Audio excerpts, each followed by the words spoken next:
pass a plan to close it, and it was supposed to close this year. But however, MCJ is still open.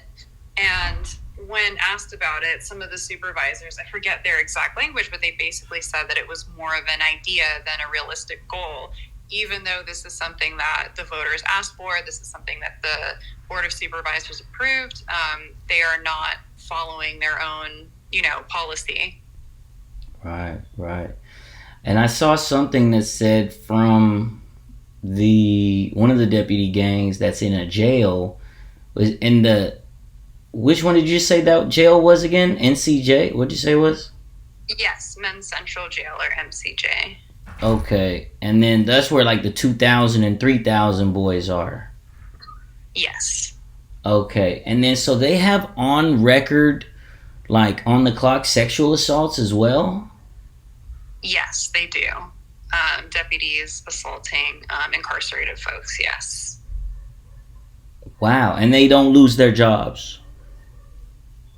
No, to my knowledge, no one has been fired for any of this deputy gang activity. Wow. Okay. Um yeah, this is a gnarly situation. So I guess I wanted to just jump in to, do you feel like there's freedom in our nation without this issue addressed? I mean, is this like the existence of the Klan kind of just masked in deputies, or? The deputy gangs definitely have a lot of white supremacist undertones. Some of them are, outright, white supremacists. Like, there is a deputy gang called IPA, which takes its name from the Ku Klux Klan, that is, functioning in the North County Correctional Facility. A lot of the deputy gangs are built on white supremacist ideology. So, yeah, I definitely think that there is a link between the two. Wow. And I heard that Los Angeles, because of the large black population in the city, back in the days of maybe as combating the Black Panthers or whatnot, or maybe even before then, there was like a mass hiring of more racist white officers from the South in Los Angeles. Is that hearsay? Have you heard anything about No, that? that's true, and that happened in the Los Angeles Police Department, which is a different department. The Los Angeles Police Department, or LAPD, is responsible for patrolling the city of Los Angeles. And yeah, that's true. Chief William Parker was the chief of police who went to southern states and outright recruited young white men to come police the city of Los Angeles's neighborhoods that were more populated by black and brown folks. Okay, and does this affect? So, where I saw that information about people in the South getting hired was in kind of a report upon like gangs, like not deputy gangs, but regular gangs, and kind of like the prison pipeline that's been conjured up. I don't know. Sorry, that's not quite a question. Um, how do you feel like this affects the school to prison pipeline? Well, I mean, we definitely see high rates of criminalization for children of color in areas that are policed by the Los Angeles County Sheriff's Department. For example, in the Antelope Valley, I believe it's black students are going to have, are 12 times more likely to have an interaction with sheriff's deputies that are actually placed on campuses. In that school district, in the Antelope Valley, which is in North Los Angeles County, the school district has a memorandum of understanding with the sheriff's department, which basically means that they are allowed to have deputies on campuses, and they're there for carrying out security services. But what it looks like in practice is that a lot of discipline is outsourced to deputies, and the way deputies do discipline is by physically assaulting children, and introducing them to the criminal justice system, therefore, as you said, directly placing them in that school to prison pipeline. Right. And I know there's no way to calculate, so this would be kind of speculation to say how many people have been like falsely charged of crimes. But how often do you see confirmation that someone was falsely charged of a crime, and how much accusation is there against the sheriff's department of like planting drugs and guns on people? It's constant, and we're constantly seeing sheriff's deputies lying in reports, and people being charged for it. One story that I've been following that my friend Carrie Blankinger at the Los Angeles Times have been reporting on was a transgender man who drove by a sheriff's deputy and had his middle finger in the air as he did so, because this deputy appeared to be harassing a young woman. The deputy stopped messing with the woman, followed the young man to a parking lot, tackled him, beat him all on camera, and then wrote in the report that the young man had assaulted him. And this is a young man that's probably 120 pounds soaking wet, as opposed to a 6'5", 300-pound deputy. On the tape, you can hear the young man screaming that that the deputy is going to kill him, that he can't breathe, so on and so forth. And that young man was charged with a felony assault on a police officer as a result of exercising his First Amendment right to flip off the deputy as he's driving in his car. We did learn today that all charges against this young man have been dismissed because his civil attorney turned over videotape to the Los Angeles Times, which clearly shows that his client did nothing wrong, that he was simply targeted by this deputy for expressing his displeasure with the Los Angeles County Sheriff's Department. Wow. And how big of a tactic is silencing the victim in all of this? Why isn't it more fact-based? And it seems to be, not that it's not more fact-based, but it seems to be that this is confusing to people rather than confirmable. They're like, I don't know, that might just be hearsay type of. Is that the reaction you're getting, or is like people are kind of turning a blind eye to this? I think these days people are more open to believing that this stuff is real and happening because of, we're continuing to see it. I don't want to sound too full of myself, but I think the success of the series that I wrote really opened up people's eyes to it. And, it's a subject that people are interested in, so the media covers it more, and I think it's a little bit more believable. We all went through, a pretty we had a huge collective experience in 2020 when we watched,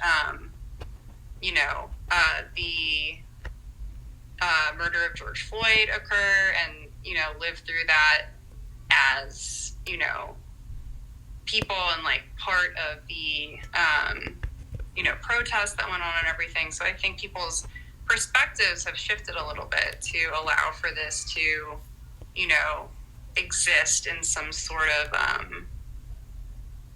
it's a little bit more real to people, in short. Right. Definitely. Well, what is maybe one of the things that you've been wanting to share about what you know that you might not have shared on other podcasts or other platforms? What question are the interviewers missing?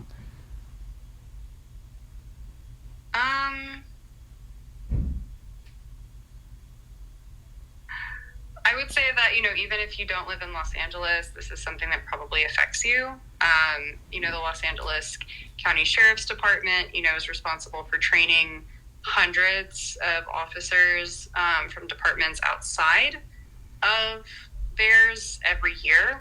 And, they're bringing these policies home with them. We know that police gangs exist in departments across the country. It's not unique to LA.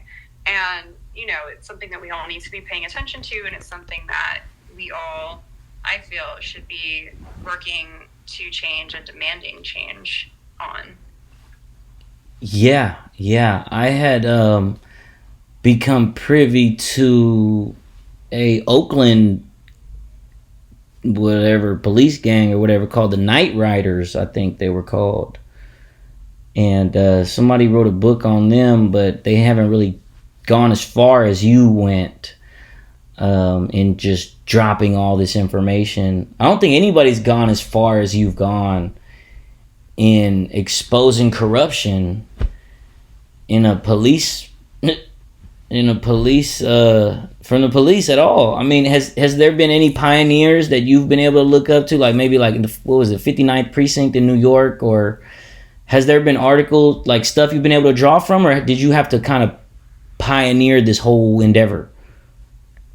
I definitely didn't pioneer it. I, really credit the I.W. Wells Society that, I was able to take a public records reporting workshop with. That really helped me, figure out how to get information on this problem.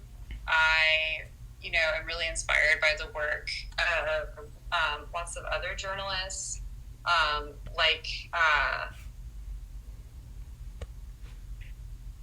my goodness, excuse me, the work of, what is his name? Excuse me. Yeah, that's all good. Justin Fenton, out of Baltimore, who did some great reporting on the Baltimore's Gun Trace Task Force, which was operating like a criminal gang. There have been lots of reporters before me who did stories on LASD gangs, people like Celeste Freeman, Aileen Chick-Median, Kate Cagle, Jack Ferentucci, to name a few. So there were definitely people whose knowledge I was building on. Right. There was something, there was a Bay Area journalist named Gary Webb Gary Webb. Yeah, he dropped the CIA planting crack basically in the hood by masses. And it kind of went into the real Rick Ross's story. Have you heard of that? Oh, yeah. Oh, yeah. Yeah, that's crazy. And then they said that he died by mysterious cause of suicide, but he had 2 bullets in him or something. Yes. Yeah. Yeah, that's crazy. Do you have anything to say about that kind of CIA planting crack era, or is that like a little bit before? I mean, the sheriff's department did come up in Gary Webb's book. As of this moment, I haven't found any link between deputy gangs and planting of crack, but I have heard, from deputies that were working at that time that it was very common for their colleagues, other deputies, to plant crack rocks on people in order to get an arrest. Wow. Yeah, this is all so deep. I think, I did want to thank you for your work, because I really feel like you're fighting for the freedom of the people, because without addressing this problem, there's going to be a lot of unjust incarceration. And not only unjust incarceration, but people who should be incarcerated won't be. Yes. Yeah, I mean, do you see this affecting prison reform in any way? I mean, I hope it does, definitely. I think that this reporting just shows that the people that we currently have in charge of our, at least our county jail system here in Los Angeles County, and, certainly perhaps the prison system, I would not be surprised, are involved in, criminal practices themselves, and perhaps we need to take a different approach to things. Right. Something I wanted to make sure I ask you before I forgot, because I'm just winging it. I put my list down. But if somebody came along and said, okay, I got, let's say between $100,000 and $250,000 for either like a docu-series or your artistic endeavor or your journalistic endeavor, what do you see yourself kind of doing first?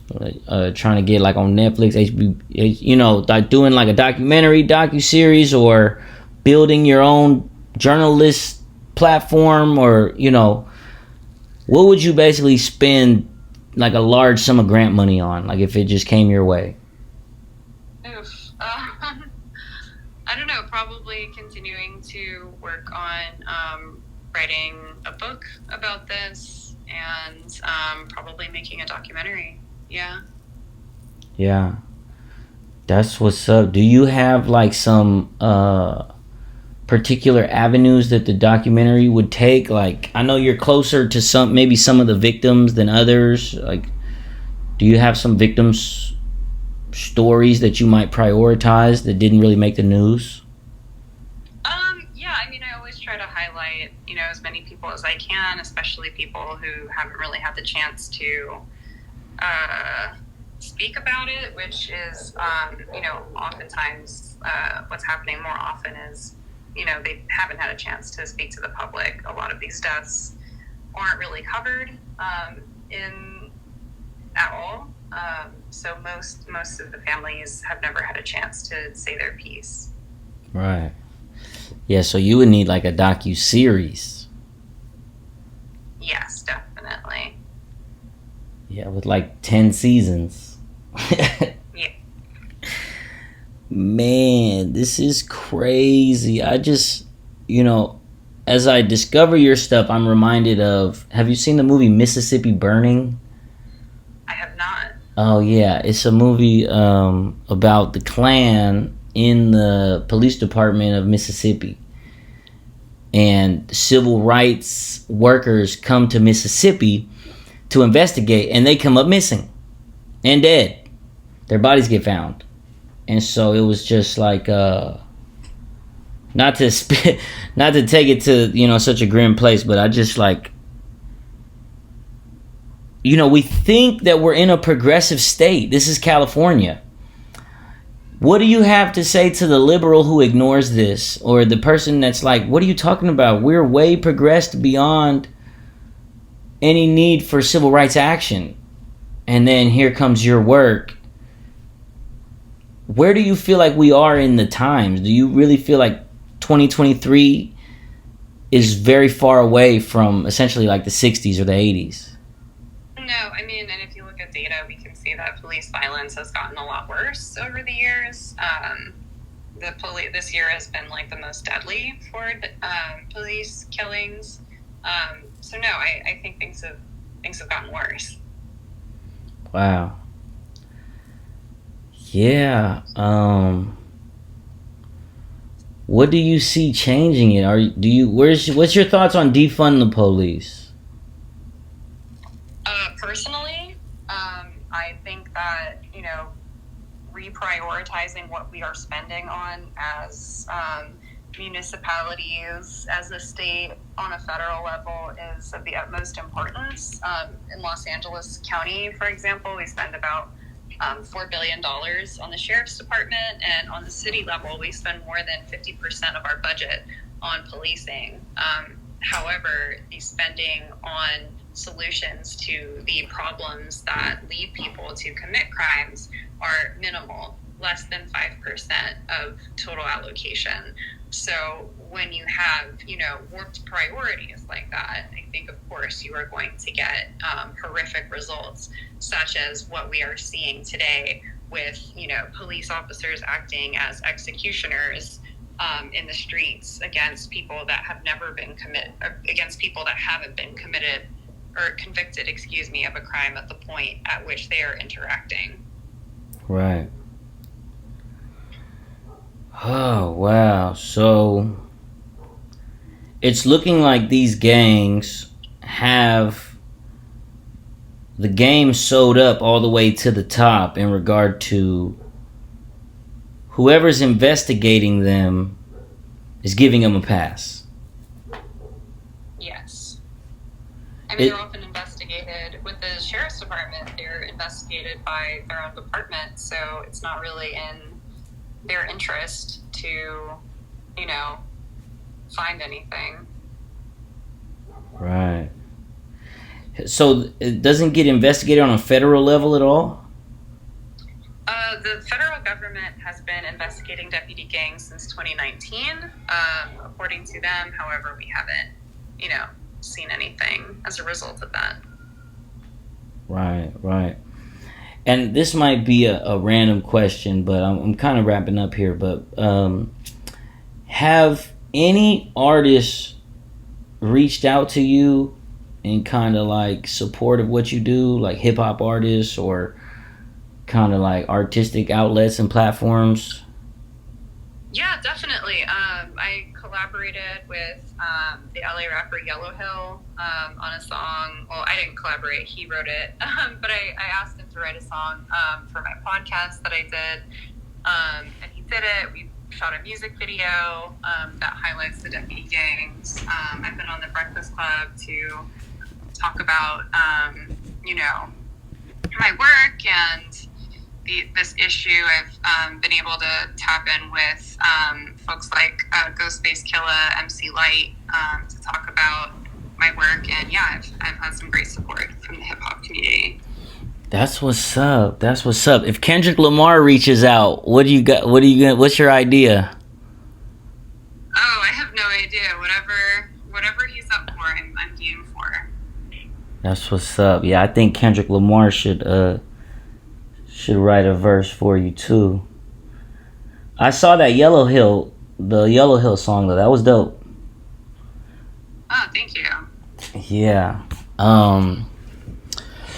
Yeah, there's actually some people up here. So Kat Brooks, she's like the co-founder of the Anti-Police Terror Project. They do a lot of work up here.